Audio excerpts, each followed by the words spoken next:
Hello, we are going to continue in our study of 2 Samuel, and we last week began a new chapter, chapter 2, which we're going to continue on today. We actually have a bit of a long passage, and I'm going to just tell you right now that there's some ugly stuff that we have to deal with in 2 Samuel, just like there was in 1 Samuel, just like there is in life, and just like we deal with today. So I've entitled today's message Civil War, and there's a lot of connotations to that. That can be a history lesson, even in our own country. Of course, we're studying Israel, but these are things that are part of life, and there's going to be a lot of applications to it. But let me just jump in and kind of quickly remind us where we left off, and we'll continue on in 2 Samuel. So, last time we titled our message, What Happens Next? And this is where a lot of things came together from David. And just as it's still very early in our new year, it's times of crossroads. And for David, the crossroads was what was going to happen next. The king, Saul, was dead. Other people were dead. Israel was on the run.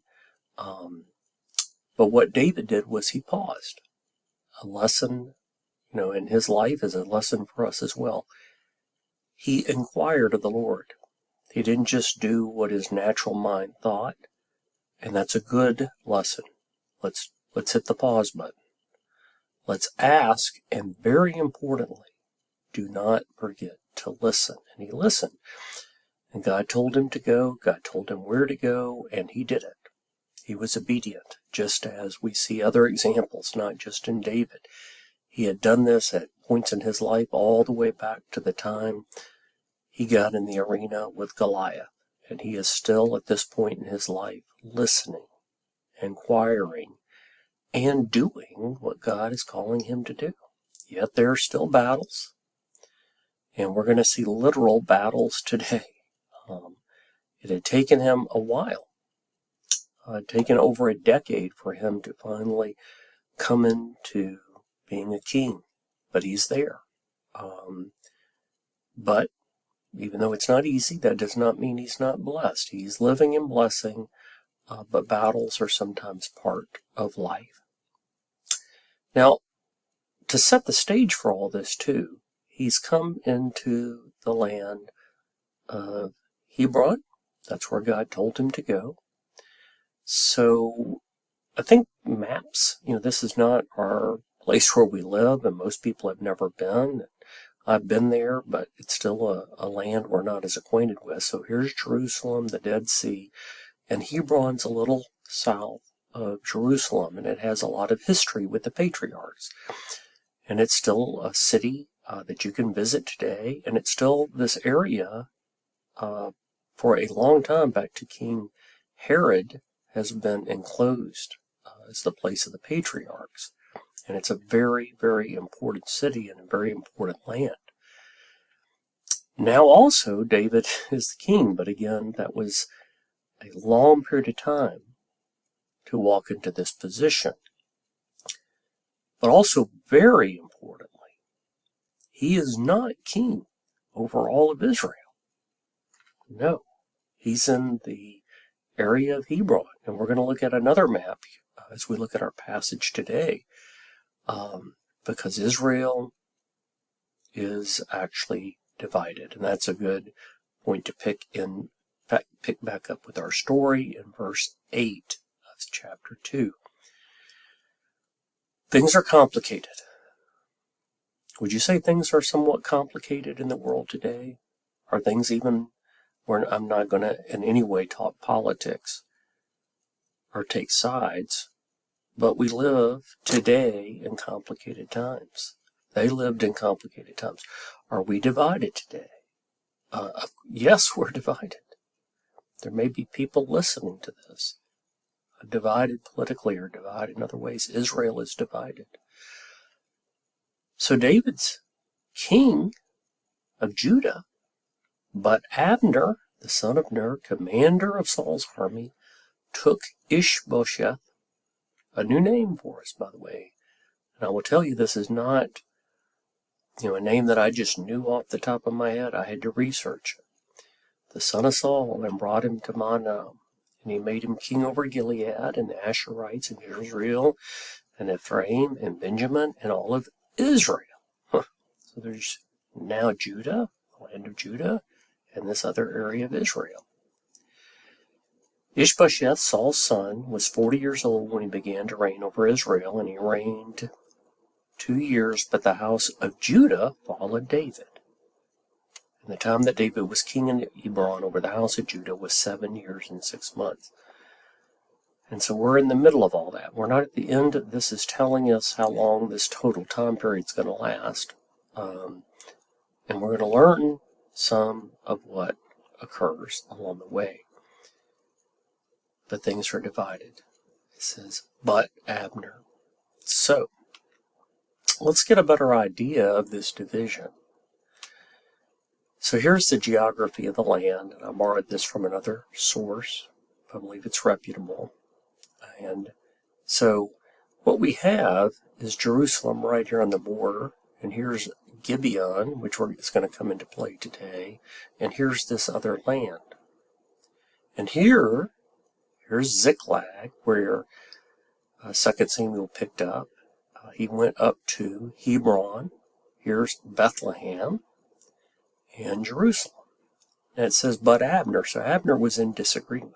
Abner led another party, if you will. He was Saul's cousin.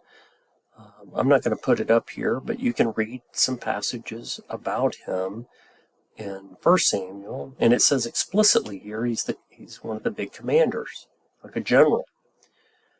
Now Ishbosheth's a little bit more complicated. It says he's a son of Saul, but it also, we're told that Saul's sons died in battle, and we don't read about Ishbosheth in 1 Samuel, so we have to speculate. Some say maybe he was the son of a concubine.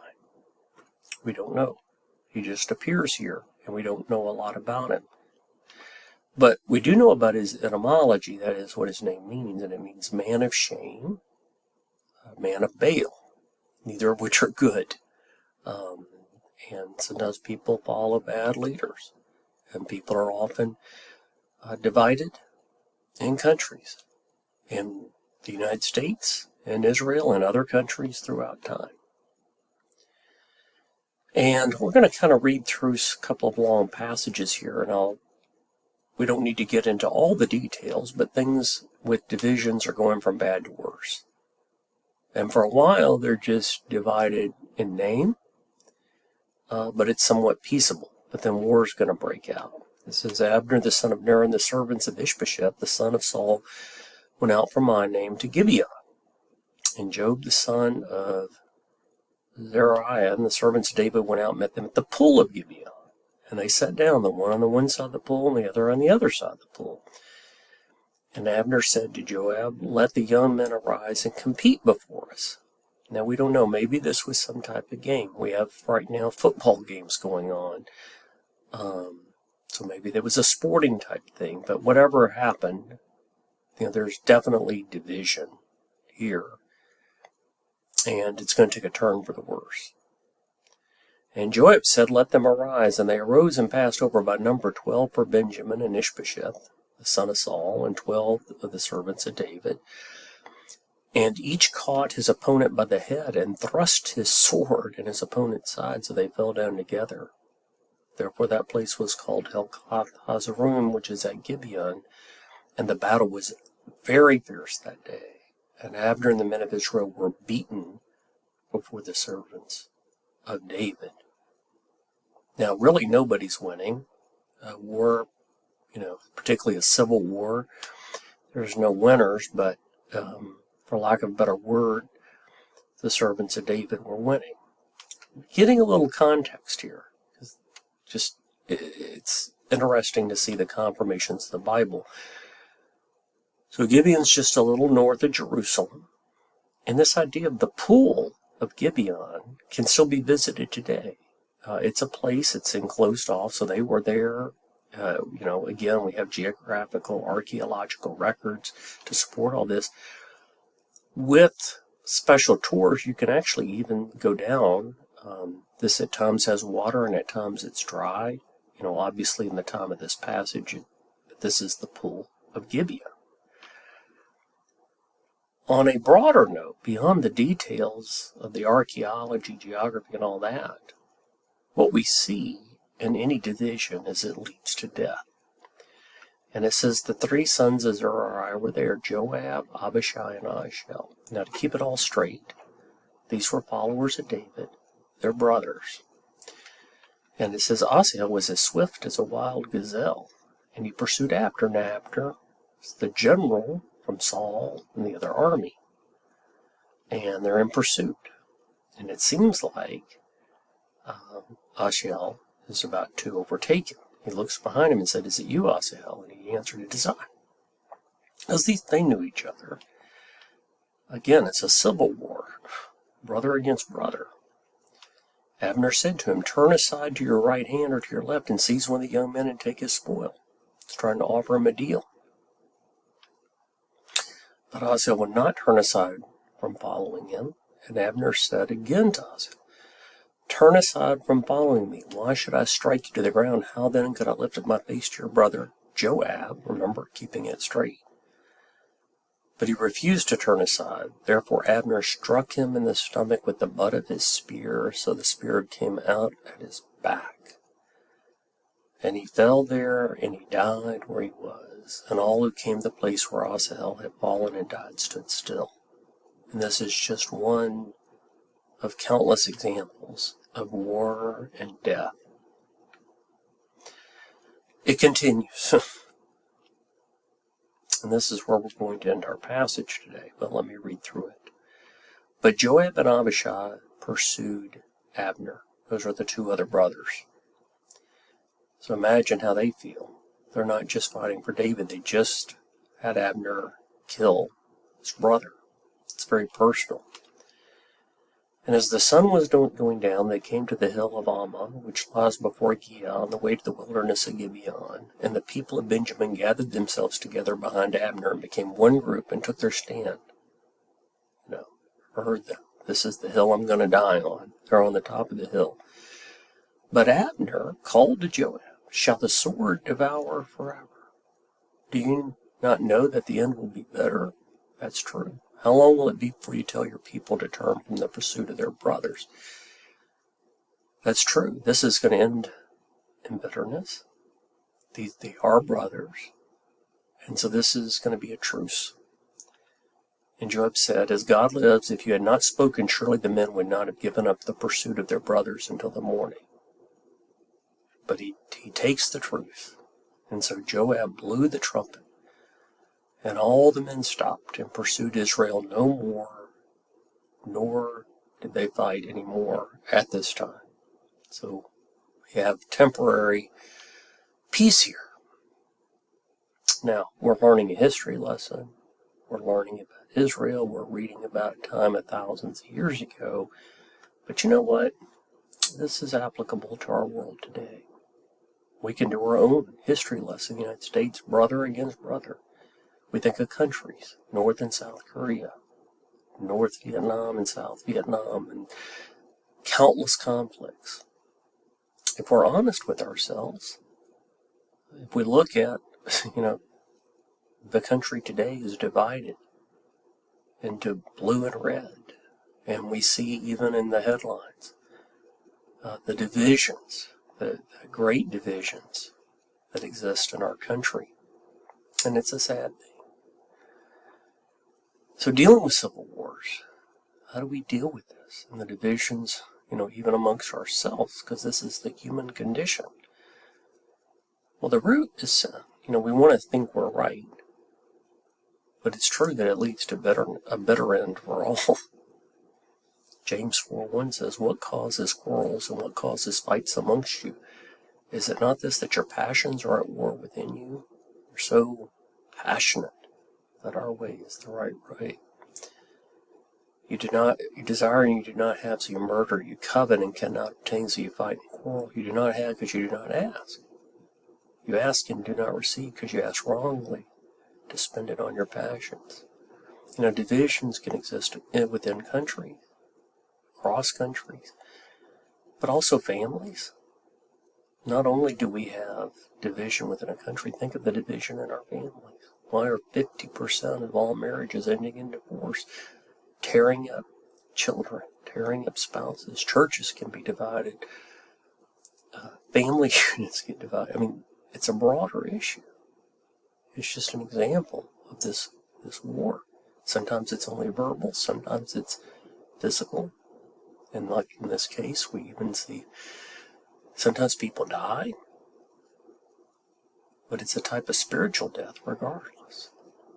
And we're going to be continuing, unfortunately, times of war are going to exist for a while here in 2 Samuel. And there's going to be multiple lessons we can learn. But let me just say this. It's been a bit of a long passage today. We've looked at a lot. But let's pause here. Remember how David inquired of the Lord, do you have any conflict, any so-called wars in your life with other people, within a family, within something else? Our desire, as much as lies within us, should be to live at peace. We need peace, first of all, with God. We need peace within ourselves. We need peace within our family. We need peace within our churches. If we don't have that, how are we ever going to get peace in our whole land? We start with our family. We start with our Christian brothers and sisters. Let us examine ourselves. Let us turn to God. I encourage you, if you have any kind of wars going on, if you have any hate, if you have anger, it's going to lead to a bitter end. Let's turn to God. Let's ask Him for help. Let's get the plank out of our own eye. Let's think about how we can come together. And let's try, as much as lies within us, to avoid the civil wars. Because back then, as today, it doesn't lead to anything